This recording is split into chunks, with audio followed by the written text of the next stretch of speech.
Hello and welcome to the JTrain podcast. This is JTrain, Jared Freid, coming to you live from the West Village of Manhattan. We're here every Monday with your emails, your stories, your questions. I say it every episode. Let me say it again. Thank you. Thank you for listening. Thank you for telling a friend. Thank you. And if you're out there and you're wondering, how do I give back to this great podcast community? Tell a friend, a coworker, a brother, a sister, a mama, a papa. We'll take them all. That's right. We're here every Monday, and we want your emails. I had, this week, Shelby, called me on the bat phone. He was like, we need more emails. We're running out of emails. And I get it. Luxury lounge emails we get a lot of because anyone can find a problem. But JTrain emails, we're always asking for specifics. We want stories. We want drama. And you did send some amazing emails. But if you're out there and you got a problem, something you're going through, lifestyle, relationship, any type of advice email, send it in, jtrainpodcast@gmail.com, jtrainpodcast@gmail.com. And I am on the road, people. If you're listening right now, it is a Monday. I'm going to be in Vancouver. There's still tickets left for the first show on the 22nd, 23rd. Sold out. Thank you, Vancouver. I'm going to Aruba. Yeah, I'm going to do a little comedy. Going to bring the Haas to Aruba. So if you're going to be there, I'm there. The end of the month of February. Kind of like a birthday trip, so to speak. Well, one of those like, let me sit on the beach and I'll make some jokes at night. Irvine. I'm coming to Irvine. We switched that date before, and now it's happening. It's all happening. So coming to Irvine, California, Indianapolis, Spokane, Oklahoma City, Dublin, Belfast, London, Copenhagen, Amsterdam, Berlin, Oslo, Nashville, Tennessee. So jaredfreid.com. Some fun dates. I can't wait. Very busy. Very excited about today's guest. Hilarious comic. Host of 2 podcasts. Not another... You gotta walk me through. Not another. They roll off the tongue. Not another true crime podcast. Not another true crime podcast. And virtual reality. Virtual reality, like TEA. Yes, love it. Little sip, little shade. Yes. Little shade. Danny Murphy, thank you for coming on. Oh my God, thank you for fitting me in. You are. I feel like your Google Calendar would freak me out. It's what would freak you out? How unorganized I am with it. Like I'm doing things off the top of my head. I need to like really get myself in order. And then you mix alcohol into that, and you're like, I don't know where I am when I am. What's going on? Well, that's when you listed all the European places you're going to. I'm like, A, how much is he packing? B, how hungover are all those connections going to be? Right. There's going to be a lot of me farting on trains. Next to a bunch of people studying abroad. Right. And them farting too. All of us just farting together. Me and a bunch of 21-year-olds. The American dream, yes. That is the American dream. Now, everyone should go follow Danny. Hilarious @Cashmere Danny on Instagram, on everything, on the whole deal. All the things. So, the True Crime Podcast. Are you always been interested in these things? Because... Here's what I when someone asks me about this podcast, I'm like, and I tell the tale of the JTrain podcast. People are like, when did people get into it? When did people like it? And I was like, well, it started with like a lot of dudes writing in, like, guys being like, met this girl, how do I fuck? And it's like, it got a little boring.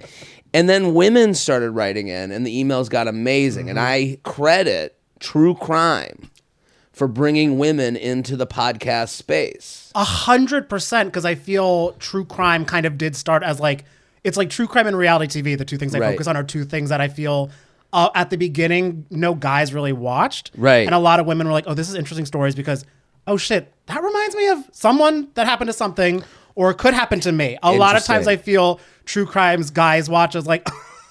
This is ridiculous. Yeah. And a girl's like, oh, I went on a date with him. Like, right. So it's a lot of that. Fits the profile. Yeah. You're like, oh, yeah, that's why I don't like to put myself out there. Well, I guess that's interesting that like the better, we're talking about crime. So obviously like we're not trying to like, make a laugh out of someone's the worst thing that ever happened to someone, or a family. But at the same time, like the better looking the killer, the more attention it gets, as crazy as that sounds. It's truly, I feel like, and it's kind of like a Ted Bundy, or even when you have like Anna Delvey now, like they treat it like it's New York Fashion Week. Like they'll go down a runway. Like if she gets, if and most likely when she goes back to trial, she's going to have a sponsored outfit. Like it's going to be head to toe. Really? Something. Yeah. So this is all happening. So that's the thing. Like Anna Delvey, Catch Me Up. That's the.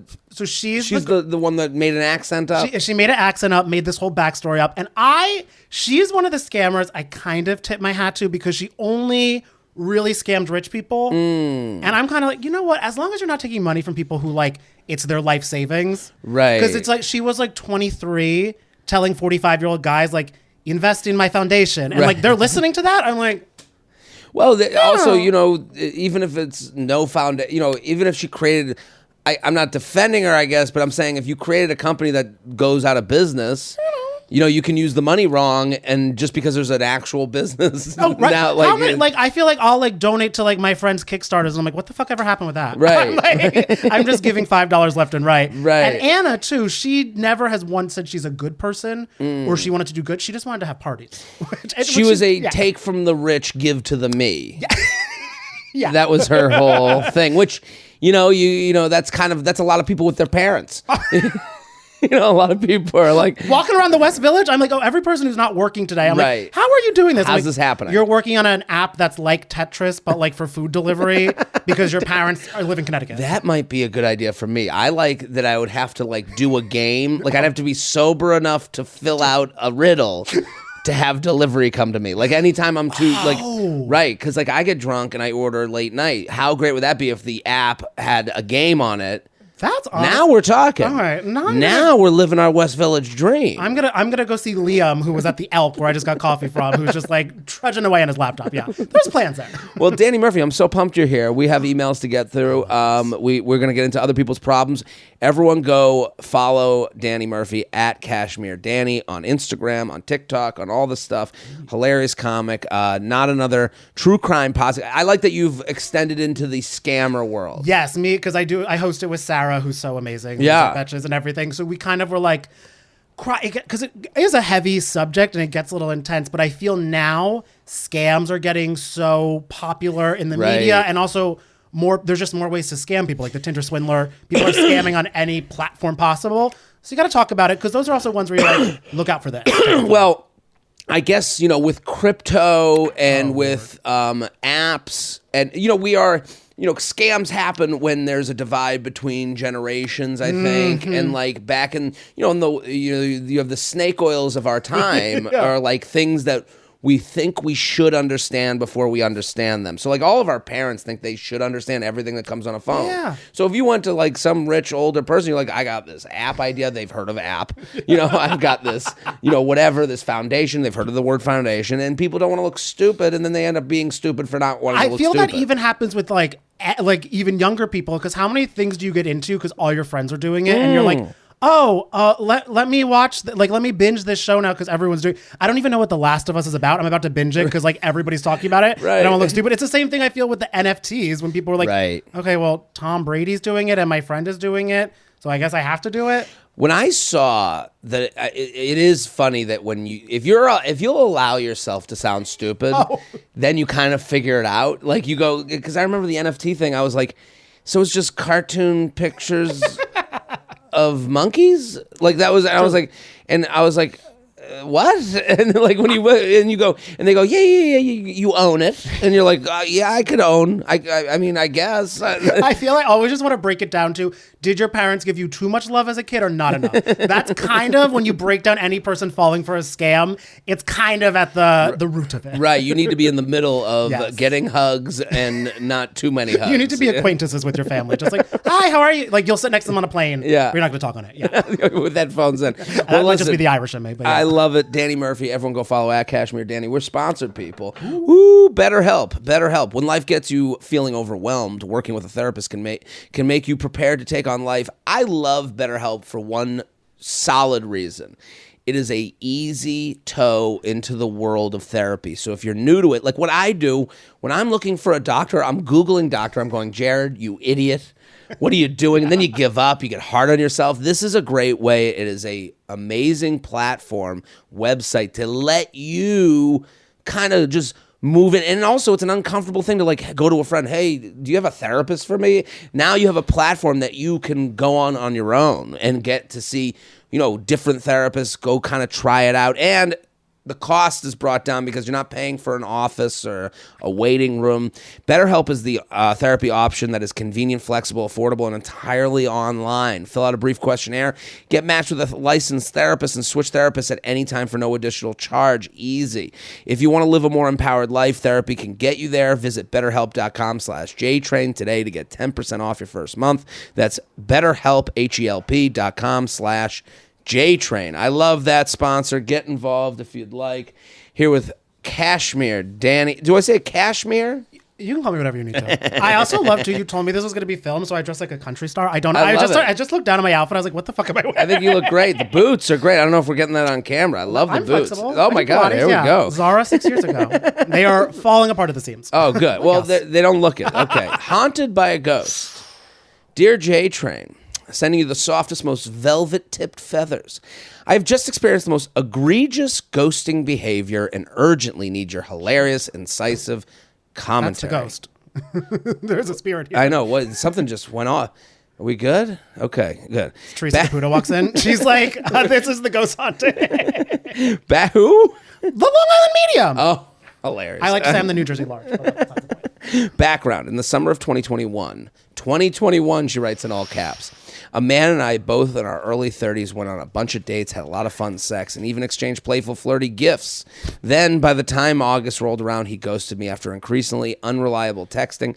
I didn't chase him since it seemed extremely undignified, and there were plenty of red flags along the way. Fast forward to last week, mid-January of 2023.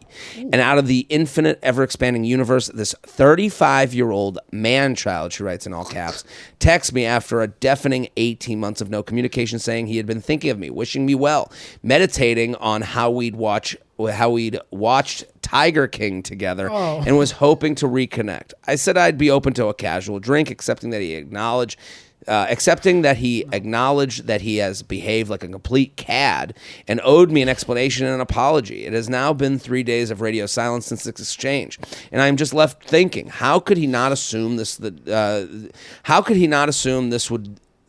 would be the natural stakes of reconnecting? Do men not possess the imaginative capacity to guess that women also have and wish to preserve their own self-respect? Why stick your neck out if only to balk at it? This person is loquacious. It's SATs. I'm like, bulk. Right. There's so many words I just nodded. I'm like, 100%. Right. Why stick out your neck if only to balk at what seems to me an extremely reasonable set of parameters for reconnecting? What do you think about this email, Danny Murphy? It's hard. There's a lot of things going on. I like that she literally kind of made her own documentary of like the time and place. No, she explains it well, even though there's a lot of SCT words. Yes.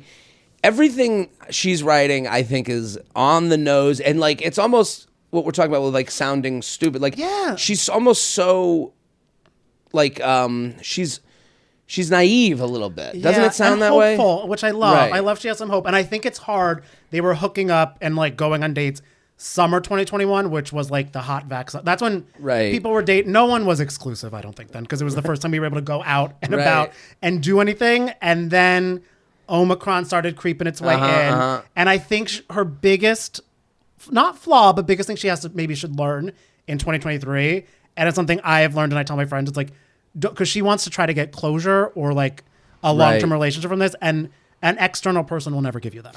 See, this is what I love what you said, the idea of getting closure. She wants from this something he had never put on it. You know, like she has made this and here's what she's doing. What she's doing is very 2023. She wants to get into the years. The languaging she's using, no one could disagree with. Everyone can, this is internet speak that doesn't work in real life. Yeah. She's going, can you believe? You know, all the facts are true. If you broke down this to, guy fucked me, stopped talking to me, came back, I asked for an apology, he never came, he goes away again. You go, what a monster. Right? His cards are on the table. Right. But then you go, that's a monster, and that everyone in the comment section is going to take your side. You put this story on TikTok, ooh, girl, you're going to have fuck him, the emojis, everyone's men are trash, and everyone's going to agree with you. Everyone is going to agree with you. You're not at the right place for agreement. You came for incisive commentary. Yeah. My commentary, I can only speak to the emailer. This email is so interesting to me. It's so, it lives in the land of TikTok, where I'm going to get everyone to agree with me. Here's what I would say to her. I'm looking at something very specific. I didn't chase him since it seemed extremely undignified, and there were plenty of red flags along the way. It says, August rolled around. He ghosted me after increasingly unreliable texting. The idea that you didn't see that this was falling apart, the writing on the wall. And here's the thing. You even brought it up. You said she kind of likes him. She wants to get closure and kind of wants to see if this could be long term. Yeah. I mean, she's sitting there. She wants this to be a long term, and you go, so the person who wants it to be long term, they say that person ghosted. The person who doesn't care and just this is a fizzled out. Mm-hmm. Right? And how many times do you think she planned what this dinner, like bumping into something in the shower? I feel this is one of those major moments where like, oh, if I see that again, I'm going to let him have it. Or he's going to come up to him and be like, I'm so sorry, I messed up. Right. I'm in therapy now and I'm so much better. No one gets a fight. No. And also, if you're like doing all this, he's not worth your time. This was a fizzle to him. Yeah. So he's coming back going, oh, you know what? It's been a while since I've fucked. Who am I on good terms with that likes my naked body? And it's January. Like maybe she saw when I was up 10 from the quarantine weight. Right. I'm in the Christmas looking good. Cookie weight now. Yeah, let's see what happens. She knows this body. And I do feel like she should not be Miss Fizzle, but Miss Frizzle. Maybe don't text him back. Take a STEM class. Well, that's the point. It's like, if you're going to stand on, what is it called? Like, she's like almost more or, she's taking a moral high ground here, and it's like, no wonder, because to him this was a fizzle. Mm-hmm. To him he goes, hey, I'm back, because you guys were texting unreliable texting, because this isn't we fucked. If you wrote to me, we fucked, and then the next morning I never heard from him again, then he came back like, hey, what's up? Oh. That's not what happened here. No. Unreliable texting that lead to an eventual ghost. Mm-hmm. That is ghosting to you, fizzle to him. Yeah. And so no wonder that he comes back, and then you go, and then he comes back, he goes, hey, what's happening here? And you're like, I will need an apology. I will need a written text letting me know that you will, and even the way she wrote it's it. too much work. Yeah. Imagine if you I'm wrote outta back, here. he was like, sorry, just saw this text from 18 months ago. Well, that's the thing. That would be, then her story is a little different. Yeah. And I'm not saying she's wrong. Again, this is like in the TikTok world. Like, I get everything you're saying is correct. But, it's easy to be correct. It's hard to like get to, where you're trying to go. And it's like that involves empathy and forgiveness. And involves like, how long, you right at the end, a casual drink, accepting that he acknowledged that he has behaved like a complete cad and owed me an explanation and an apology. What's the explanation? Also, in no way is that a casual drink then. No. Right. He's like, I thought I was going to get blown. Yeah. He's like, the fuck is the written She's exam? Like, I'm finding a bar in Brooklyn that has a PowerPoint so you can write out what you've been doing each month. That wronged me. And when you thought about me in each month. Right. So it is funny to me because it's when you hear this problem, you go, I get it. Like, I all of this is disgusting. But she's like, how could he act this way? I'm like, yeah, he acted this way because at no point, and here's my advice to her, is what you said in the shower. She let it build up. I think if she had not, she's like, I have self-respect, which I agree you do. But it took you, it's almost like these little mini disrespects you didn't call out to now have this whole thing. I will not text them back. So if you just said, hey, your texting is bullshit, I want to go out, and gotten ahead of it, then you would have saw that he's not for real. You would have saw like he's not and I think being a little pain in the ass in the beginning makes this not happen, because you wouldn't have gotten this far, or you'd be with someone who knows what they're dealing with, because I don't think he even knew that he could make you mad. Because he probably didn't know the pressure that he was putting on her, which is so, and I think they're probably dating in different ways, because she was saying mid-30s, maybe her friends are moving forward and stuff, and she's like, and I'm still dealing with fucking like flaky texters. Right. And it's and I feel like it's a hard thing too, because I do, when you're like, you want to try to hide your crazy a little bit. Where you're just like, oh my God, it's so chill, as you're like stewing. Right. But I think you have to kind of just let it lightly out, like you were saying, and just kind of be like, okay, this texting or communication is a big thing to me. Right. If he's a flaky texter because work is busy, because then you could see what his answer is. He's like, sorry, I can't text when I'm at the office. My boss is annoying. Right. That's one thing. Or he's like, oh. And you're just like, okay, well, fuck you. I don't need that. JTrain podcast at gmail.com. JTrain podcast @gmail.com. Here with Danny Murphy. @Cashmere Danny. Go follow. Hilarious. We're sponsored. Green Chef is here to help you eat better and feel better every week. Green Chef sends you new recipes. You get over 30 meal choices every week and can switch plans easily. Always find a healthy and tasty meal. Here's what I love about Green Chef is you want to be healthier. And here are two things that hold you back. The size of the meals you're making, because you're shopping for one or two and it's really hard to do. And having creative options.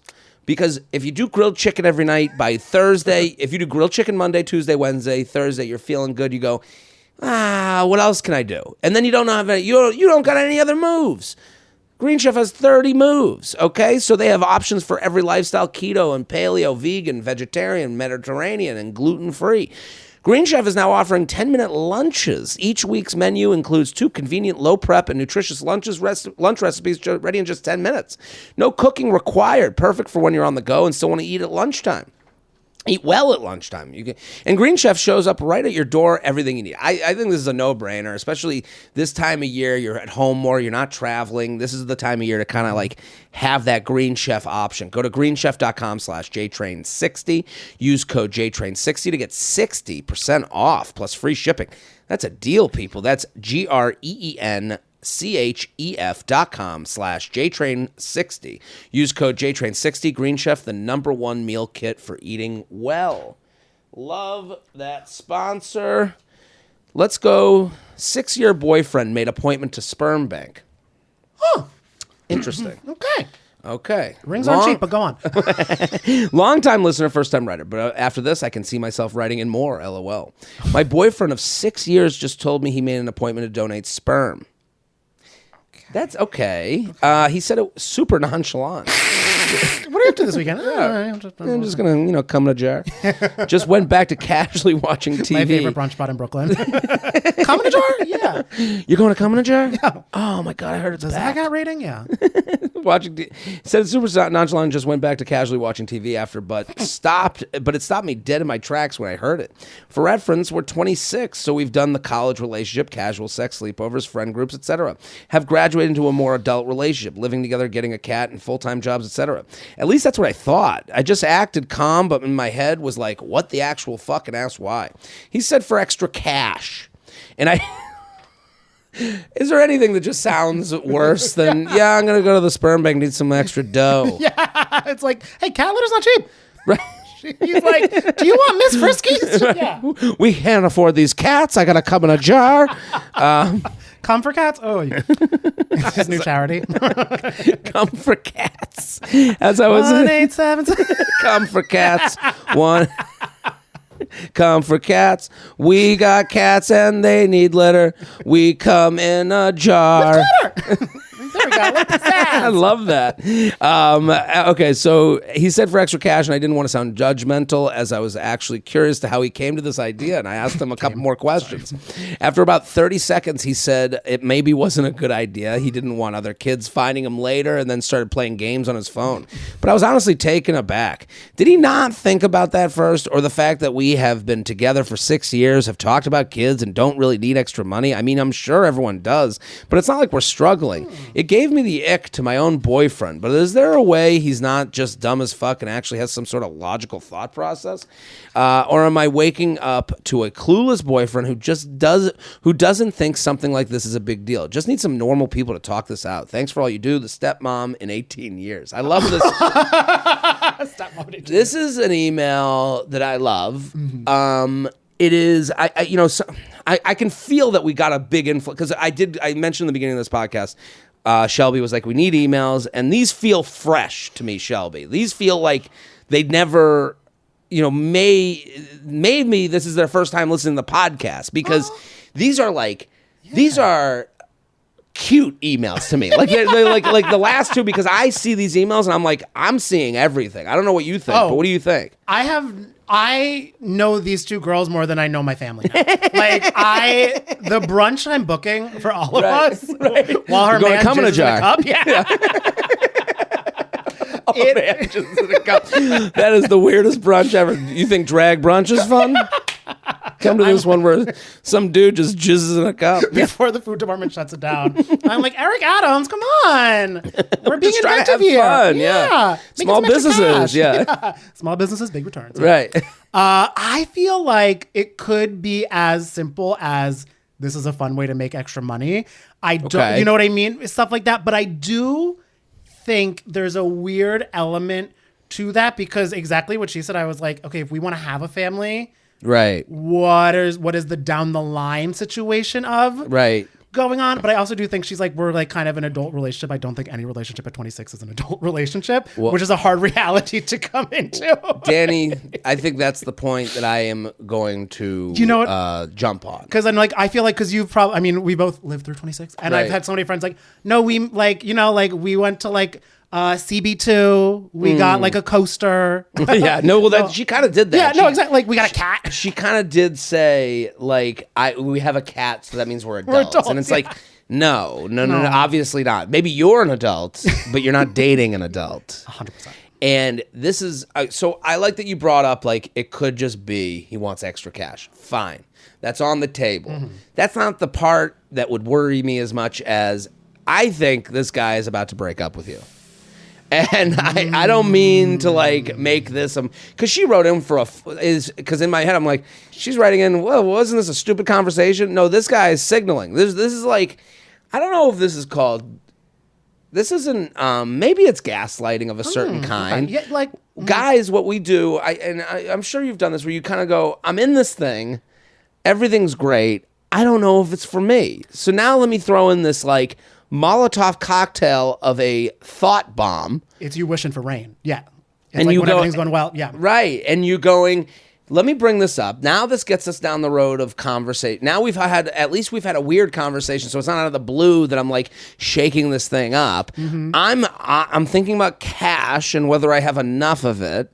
You know, like to me this is a frivolous thing. Like you're like, well, why would he bring this up? And you go, there can only be, I don't believe anyone is this stupid. Like the idea that he went back to playing games after 30 seconds, he goes, maybe not. And it's like, what? It's like also like make your man turn off the Xbox and have this conversation. Right. Which shows that it's not a really an adult relationship. And that is such a true point too, that he's almost like, does he need extra cash because he thinks he's going to be paying rent on his own soon? Right. And also, I feel there is a thing where it's kind of like I love the point you're making where it's like gaslighting in the sense he's kind of like keeping things. So when he has a conversation with her, it's kind of like when you can get like what you can get charged with. There's like one thing you might be able to like get like a guilty plea for, but there's like 5 things you're guilty for. Right. He can be like, well, you didn't appreciate my sperm bank cash. And now, you just don't appreciate me. Right. And I'm done. Well, there's 2 directions. There's that direction where you go, I mentioned that, you didn't even take me seriously. And that's like a shitty way to go. Or there's him just letting you know what the breakup will be about. What the breakup will be about is that he's not where he'd like to be financially. You know, he in no way was ever going to go to the sperm bank, in my belief. I think he's just mentioning the things that he is stressed out about. He's stressed out about having kids later in life, you know, which equals getting more serious, going to the next step. So like he's fearful of the next step. And he's also bringing up the reason that he's going to end it, where I'm not where I'm at financially to be able to take care of you. So I'm going to end this. And I think this is him. In my mind, I've called this the pre-breakup. Like he's giving all of the anxieties so that it won't be out of nowhere later on when you have a more serious conversation. And again, on the spectrum of what this meant, it goes from I'm an idiot who just wanted extra cash from coming in a cup to I am a super genius. You know, he's like, I'm a babe. maniacal, like evil, breakup genius where I'm planting the seed for what. And she, even with the time stamp, they're 26. They started dating at 20. This is quarter life crisis shit. So all of this doesn't make sense until you think of it and you go, oh, it does make sense. Because there's so many, because I feel like that's the thing. People are like, oh, we're college sweethearts. Like that's usually the writings on the wall where they're like, right. Oh, you have it. All your friends have been able to have a fun mid-20s moment and you haven't been able to do that. And you're kind of, and he's probably also looking too. He's like, oh, this is it. This is it. I have our cat, then we're going to have a kid. And then we're going to have to move somewhere with a backyard. Right. I don't want to do this. And also, I'm just realizing, too, I think you make more money from eggs, not sperm. I think sperm is kind of like, you get like... Sperm you can find it in any alleyway. So you can be like, do you want to come in a cup for free? Right. The guy's like, yeah, okay. Sure, Yeah. JTrain podcast at gmail.com. Girl along with her cat. JTrain. Don't get another cat. No. JTrain podcast at gmail.com. I'm here with Danny Murphy at Cashmere Danny. Go follow. Let's do another one. Divorced Daddy, an update. Obsessed. I love an update. Dear Jared Feather, I wrote to you in April 2022. So we're coming up a little less than a year about dating a dad who was going through a divorce. For reference, I am now 32. He is 46. We had decided to take a break while he figured things out, but continued talking. You said we should quit the break and just go on a date. Okay, so I don't know what I said. Shelby, I don't know if we can find this. If you guys want to go back, it's April 2022 was when it came out. It's going to be in the description, Divorced Dad. That doesn't sound like my advice, but maybe it is, that they should just go on a date. There's got to be more it's context. The advice she heard you say. Right. Well, I'm sure there's more context. If it says you should just go on a date, it sounded like they had never been on a date, and there was a lot of discussion. Yeah. Now, maybe that does sound like my advice. So, okay. So I'm not positive. I didn't go back and listen, but I'll take you at your word. Well, I took your advice. We started dating again and soon became exclusive. I met his kids, his parents, and his ex. I felt like we were building something together, but it was hard. He had been with his ex for 15 years and still living in the house where they raised their kids. She rents a house across the street. He admitted that he wasn't sure if he'd ever want to get married again, and he was honest about potentially wanting to date around. I tried to break up with him a few times, but we always found our way back to each other. Eventually, it came to a head near my birthday.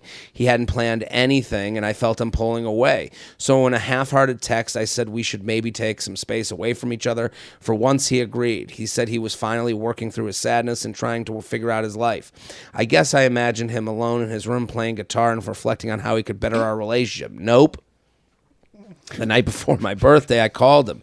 He told me he had bought a plane ticket to England to visit a former colleague. He is a professor, and I also met at a university where he still works. I know of this woman. She is Brazilian, beautiful, and successful in ways that I am very envious of. The way he talked about her made it sound like he was in love. He said maybe he'd want to be with me in the future, but he has to explore this with her. He also called our relationship heavy, and he wants to try something lighter. Obviously, I'm completely heartbroken. I feel like I sacrificed a lot for him. All for him to go run off with another woman the second I asked for space. This also plays into so many of my insecurities that I'm not pretty, successful, or exotic enough to be with him. I guess my question is, how do I move past this? I'm still in love with him. I was prepared to give him time to grieve his divorce and then come back to me with a clearer head. But the fact that he literally bought a plane ticket to go try things out with someone else is driving me insane. Should I just cut him off forever? What's going through his head? Is this just about sex?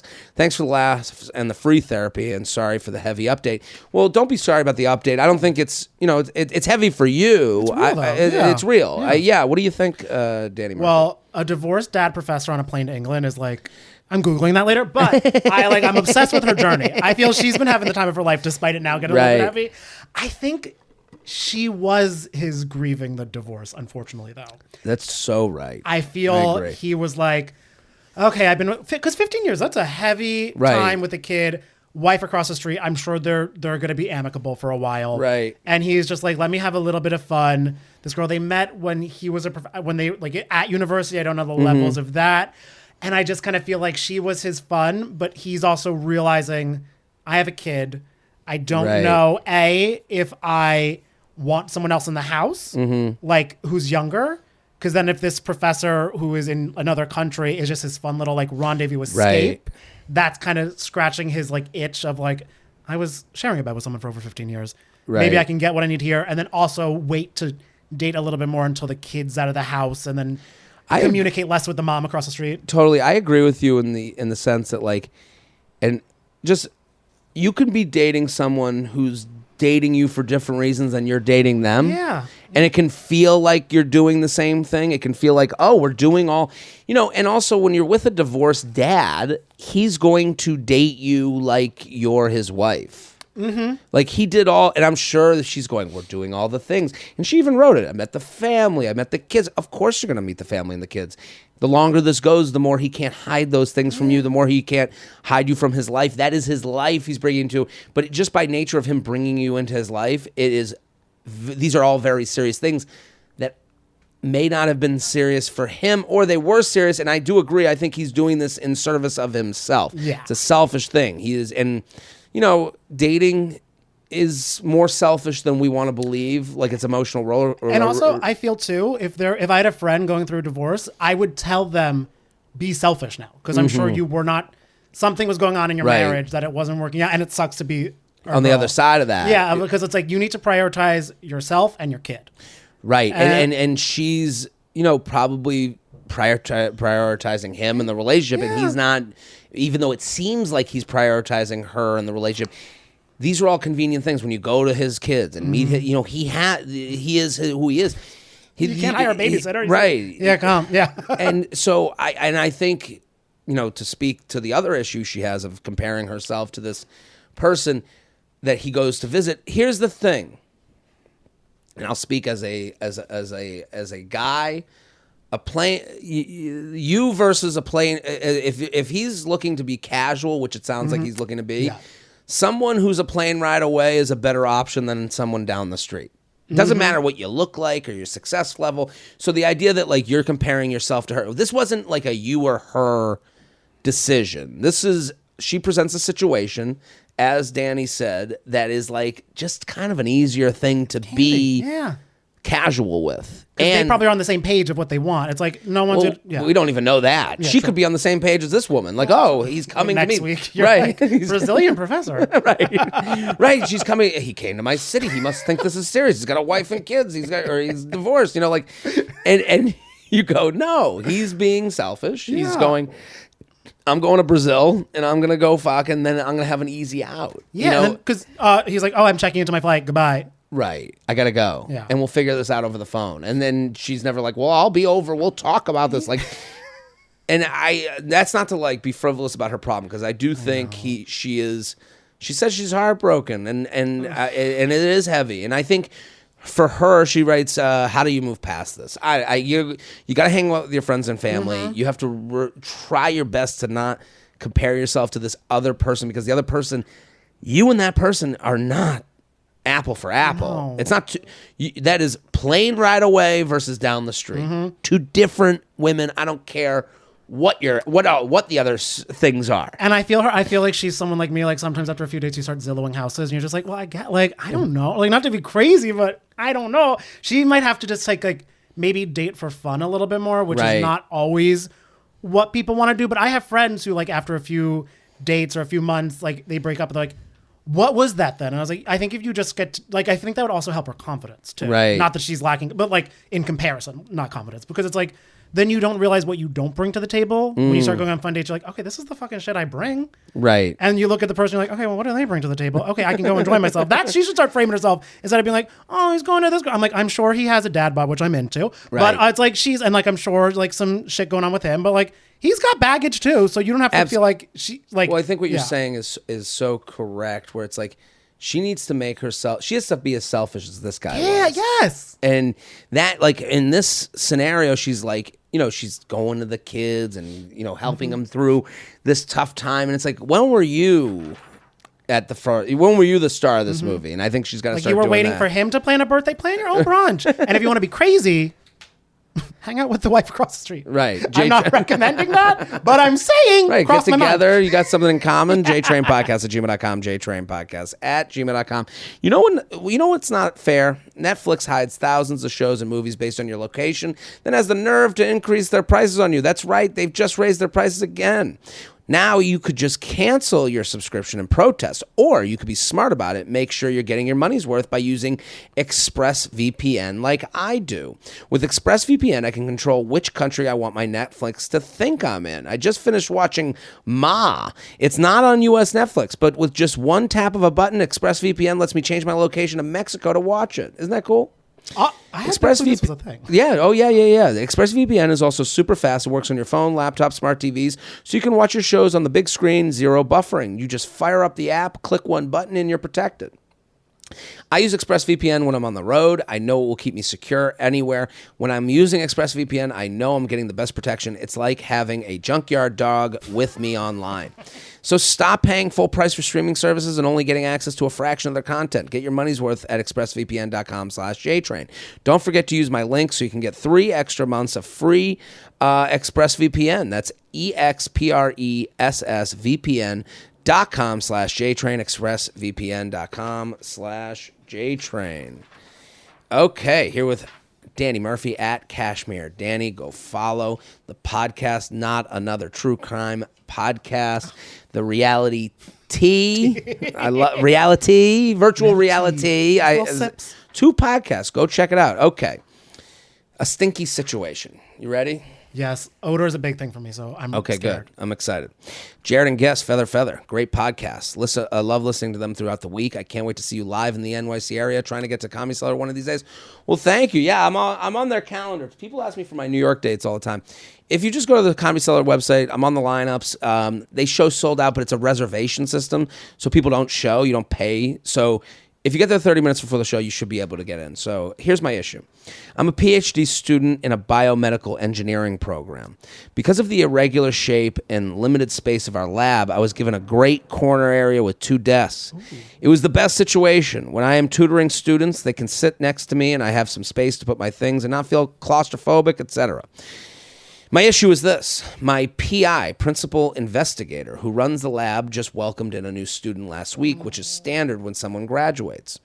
A new student or 2 is generally welcomed into the program. However, we are at max capacity for the number of desks to students, and my PI asked me to give up my corner desk for the new student. I reluctantly said okay, since he really put me on the spot in front of 10 peers during our lab meeting. The main issue is that the new student has horrendous odor, to put it lightly, comparable to hot garbage in NYC in the middle of the summer on a 105-degree day, mixed with severe body odor and unwashed putrid gym socks.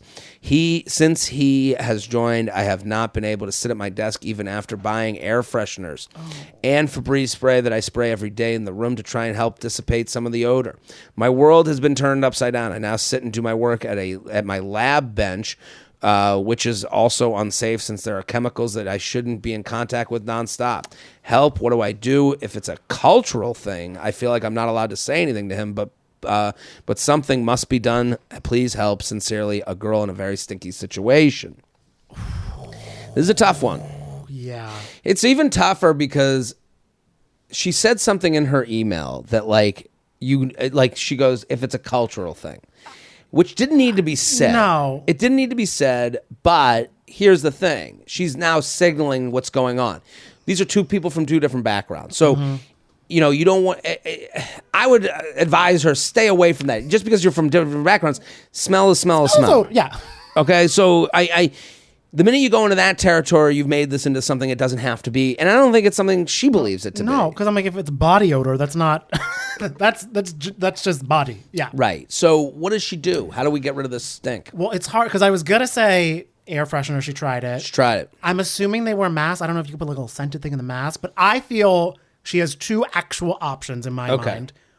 1, find the bitchiest person in your program to make them complain, because there's probably one. Find you're heavy. Get the street tough. You're like, you smell that? And they're like, right. Wait, yeah, I want to change something. Or because you work in... Pitch McBitchstein. You're like, bring her in like a guard dog. She comes out. You bring in the biggest asshole in the room. The way I'd fly in for that for her. I'm like, hi. But my other thing is I wonder if she can go like germ route and tell her like whatever, the PI. Like, hi, I'm just like getting really like conscious about like germs. I just need my own space. Can I work somewhere else? Because I don't imagine a world. She then has to keep up that lie. There's another part. Someone brings up germs and they're like, "Oh, you got a problem with germs?" You're like, "I guess I do." I think she's got to go through this. There's a couple ways. I agree with a little bit of a sidestep. Mm-hmm. She's got to go to the person who placed that person there. Yes. You got to go to that person and do not mention fucking cultural background. That's a big mistake. Don't mention. I also don't like. It's a theme of. This kind of goes into that TikTok world. They're like, I'm next to the chemicals. I could die. Don't make it more dramatic than it has to be. Because I'm like, you work with them. Right. So like let's keep it right. You work with these chemicals. It's like, isn't that all those big words I didn't understand? Does it involve chemicals? Mm-hmm. So like let's live in reality. Here's the reality, and keep it simple. You don't need to get everyone in the world on your side. I mean, like that's the thing. That's what she's trying to do. She's like, maybe it's a cultural thing. You know, like now you're looking for what, like the alt-right people to come with you. And it's very internet speak. Like to me, it's like there's an easy way to go. You go to your boss. You go, there's a smell in my office. There's a smell in my corner. There's a situation. We have a situation. Yeah. There's a smell in my corner of my room. Can you? And if it doesn't smell to you, then I'll stop complaining. Go over there and check it out. So then you need to create a ragtag team of misfits. You need your own Avengers. You know, you need this group to come together to go. We need to make it smells a fact, not an opinion. Ooh, yes, because then and also she works in science. That's it. Right. I have a hypothesis. Right. Go over there. Am I crazy or does it smell over there? And then they come back to you. They go, it fucking stinks. And you go, okay, what should we do about this? Now? Yeah. What happens now? What do we do? Get people talking. Well, you know, and it is mean. It is, all of this is tough. It's very uncomfortable. But it's like, you can't go into someone's air. I scratch under my armpit as I'm talking about this. Oh, I've been like spreading my armpit so like the smell isn't festering. I'm so self-conscious now. Yeah. Well, the thing is, we don't want to make someone self-conscious who doesn't. You know, I actually envy this person. They're walking around. They smell. They're just living life. The amount of Altoids I chugged, like literally chugged in like a blender before coming. I get so worried about smelling. Right. What's that? He smelled nice when I was adjusting. Danny. Do I? You got a good smell. Yeah. God bless. That's the thing. I paid for that smell. Well, that's the thing. We need this person to smell as nice as Danny. Oh.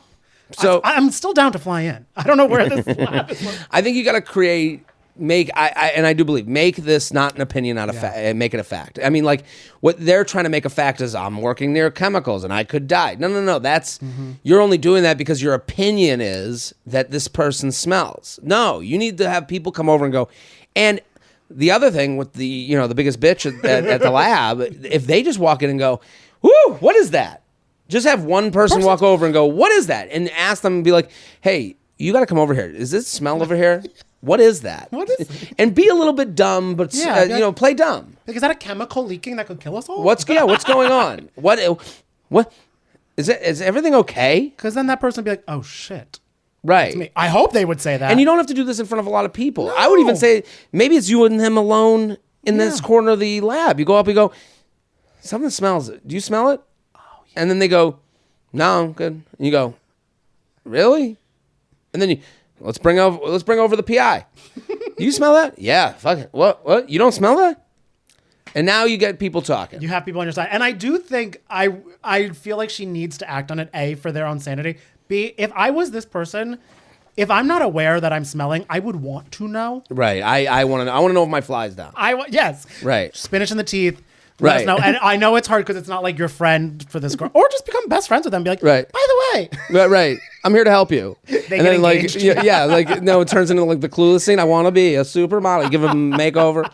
JTrain podcast at gmail.com. JTrain podcast at gmail.com. Here with Danny Murphy at Cashmere Danny. Friend gives divorce ultimatum. Shit. Okay, so this is a "Am I the asshole" style email, which is big on Reddit, where they're saying, "Am I the asshole?" I have told my best friend that I can't be friends with her unless she gets divorced. Divorced. Whoa. Jared and lovely guests, all the feathers to your nether regions and whatnot. Can't wait to see you live in June. I'll get right to it. My best friend of over 20 years won't leave her husband. Shortly after getting married in 2014, her husband became seriously addicted to drugs, and for the last 9 years, he has just fallen off the wagon in many extreme ways.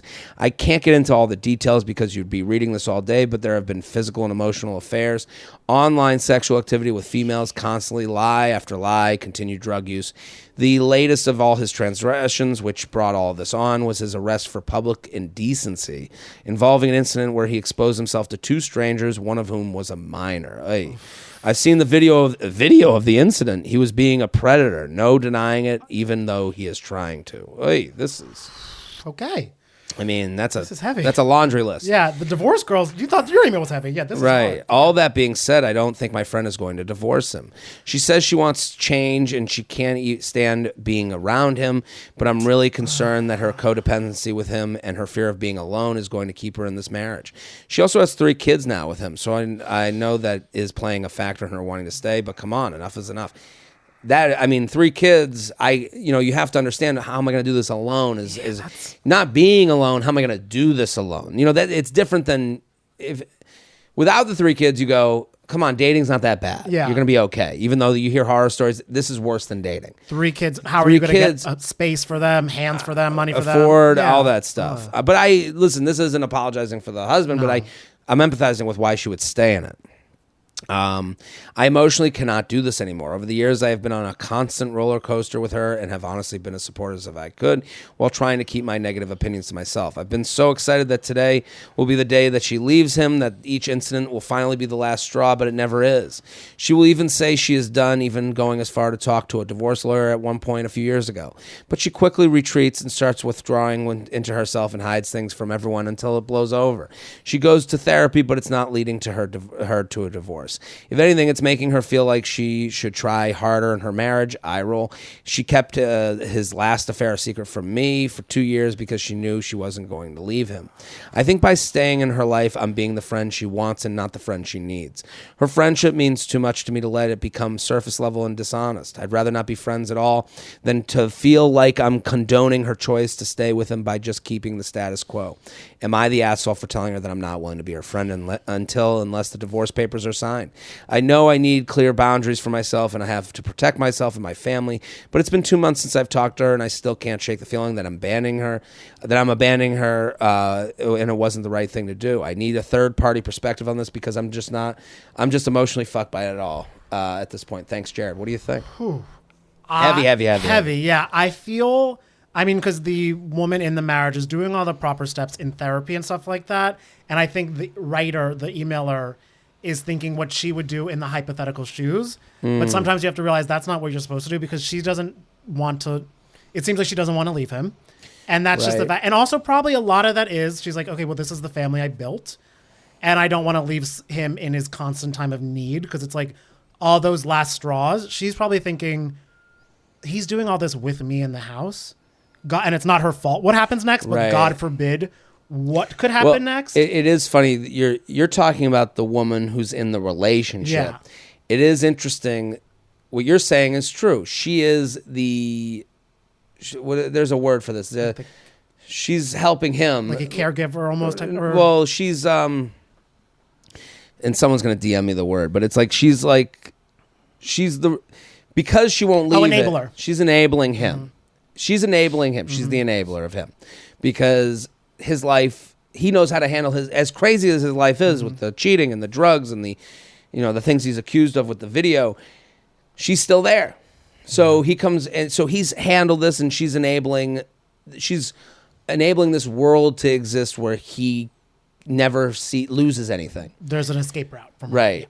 And now what the emailer doesn't realize, or they did realize, and that's why they're stepping away, they're an enabler too. Mm-hmm. They're enabling her to stay as the enabler to him. It's like a long chain of enabling. Mm-hmm. So I agree with her. She needs to end this friendship because, again, and she's worried about the same thing you're saying with him. Like, she's worried, well, in this I can control everything, and then if I step away, it'll be my fault when she and her husband have further issues and she has nowhere to go. I think the breakup is the way to go. Maybe even the breakup as far as saying I'm an actual breakup. Mm-hmm. Like, I'm no professional. I'm talking out of my ass. But I'm saying, how do you let someone know I'm done with you, but the door is there if these things are done? I feel, because like she's kind of going like, oh, I'm so like, and I think she just riled up in the email being like, there's so many chances she does a divorce, all this stuff. Instead of saying to her friend, like, I can't handle you anymore, like, you need to work yourself out, be like, I don't know how you're doing this. I'm emotionally drained and heartbroken over your situation. I might need to leave, step away from my own mental health. Right. I'm here if you are looking for a change, but I feel like I can't help you do what you need. I even to go further on that, I agree with you. I think having a breakup and saying, listen, this is about me. Make it about you. Yes, make you 100%. be selfish. I'm your friend forever and always. I'm going to stop talking to you. I'm going to get off the roller coaster. I got to handle my own life. This is draining me physically, mentally, spiritually, all that stuff. Here are the things I need from you for you to be able to come back to me. Yeah. And I would make them bullet points. I'd be like, if you're divorced and you've moved out and if these things, and that seems like you don't have the right, but you've been friends for 20 years. I'm not saying she doesn't have to listen to you, but now you've laid it out. Here's what you need to do to have access to me. Yeah. So if you're divorced and if you're moved out of the house and divorced, now my door is open I'm here. to you. Let's get a plan. I'll help you out with anything. Right. XYZ. But I'm not doing this roller coaster. No. I'll go with you to the next ride at the U theme park. Yes. Right? I'll go with you to single mother of 3. Fast pass, baby. Let's go. Yeah. Let's do that roller coaster. That one at least is positive and heading towards a better place. But I'm not doing this roller coaster. You know, it's broken. Someone's gonna get killed on it, and I don't want to be killed on it. And I think it's hard too because 20 years. I mean, the girl doesn't know any other life. So if that's what she wants to do, you gotta she's protecting herself. And they gotta be selfish. I don't think you're an asshole. I think this is a horrible situation. JTrainPodcast@gmail.com. JTrainPodcast@gmail.com. We'll do one more. Is that okay? Love it, yeah. Awesome. Everyone go follow Danny Murphy @Cashmere Danny. Go follow Cashmere with a K. There we go. Can't get past the shame. I mean, we are getting some. These are wintertime emails. Are you replacing Dr. Phil? Jared, Feather, love everything you do. Have tickets to a European show. I'm bringing the group chat. Thank you. Can't WhatsApp. wait. The WhatsApp. That's right. Around 6 months ago, I was on a night out meeting my best friend's new boyfriend for the first time. It was a gang of people getting drinks. I was introduced to my best friend's new boyfriend's best friend. That's a lot of best friends. It was. They wrote that. I love that. Okay. It was instant attraction for me, and we ended up kissing that night. We didn't exchange numbers, and I assumed we would eventually bump into each other again in passing. A couple weeks later, we matched on Tinder. We messaged back and forth. Ultimately, nothing came of the chats. Cut to another night out. We were both out, and we ended up kissing again. In the end, I decided to text him. We exchanged messages, and I did something I had never done before. I asked the guy out. He replied saying he knows we would have a great time, but he feels it would all be too close to home, which I presume refers to the fact that his best friend is with my best friend. In reality, we all know it simply means he's not that into you. There's now a wedding coming up. Everyone will be there, and he is in a new relationship. I can't shake the shame and embarrassment of having put myself out there and been rejected. I know you have to shoot your shot, but when it doesn't work out and it's someone who you mix in social circles with, I can't help feeling it is never, ever worth it. Please give some Jared wisdom to shake the shame. Thanks. No doubt his new girlfriend will catch the bouquet. So, at least she's staying positive. Yeah, and weddings are fun to go to. Right. Single. What do you think? I feel she's being too hard on herself. I was like, I was waiting when I hear the word shame. Right. I'm like, you guys just kiss at a bar and then you text it. Right. I can tell her some stories to make her feel better. Right. Like she's acting like she's going to come to the wedding and everyone's just going to stand, like she's going to walk down the aisle and go, shame, shame. You asked a boy out. He said no. Look at her. She's prettier than you. You'll never amount to. That's not going to happen. Singles table. She's just eating the bathroom. Yeah. We got your table, pig, and it's just a pigsty slop. And she's also bussing. She's like, why am I? Yeah. No, and we're making fun of this because it's not that big a deal. And I know it's you're the star of the movie, you feel rejected. And I'll say to you this guy probably ain't going to end up with the person he's going to the wedding with.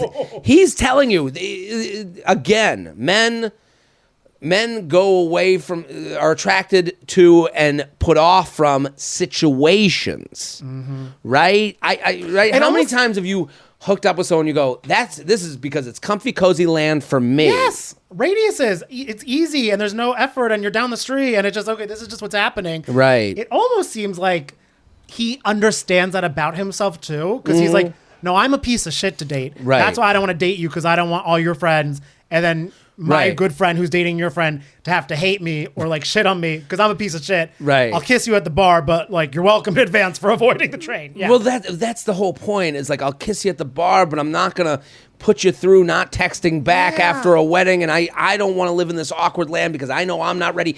This to me, it's funny that she has no men are never given the thought that we have any emotional intelligence. Mm-hmm. We have much more emotional intelligence than anyone, and the emotional intelligence is us going breakup coming, not we could end up together forever. We're not in Hallmark land. We are living in a horror movie of breakup land. Of like the upside down like time going out. You're like, okay, this is the shoe's gonna drop. She's gonna realize I'm a piece of shit. Right. I'm done. So let me get ahead of this and not be a piece of shit. And now because he got ahead of it, now he's even more of a piece of shit because he's not gonna be at the wedding with her. And it's like, listen, I understand. I do think you did the right thing. Yeah. I think she asked the guy out. You got your answer. You're never going to make out with this guy in the bar again. You're done dreaming about makeout, dude. Yes. You're done with the Hallmark tale of I'm dating the best friend of my best friend's best friend. He broke the spell. Like, you should be thankful for this. You're free. And also, I'm sure the guy, if you're into one of his friends, you're probably into another one. Right. Weddings are the best place to be single, too. Absolutely. Because there's always the couples fighting. Someone's crying in a bathroom.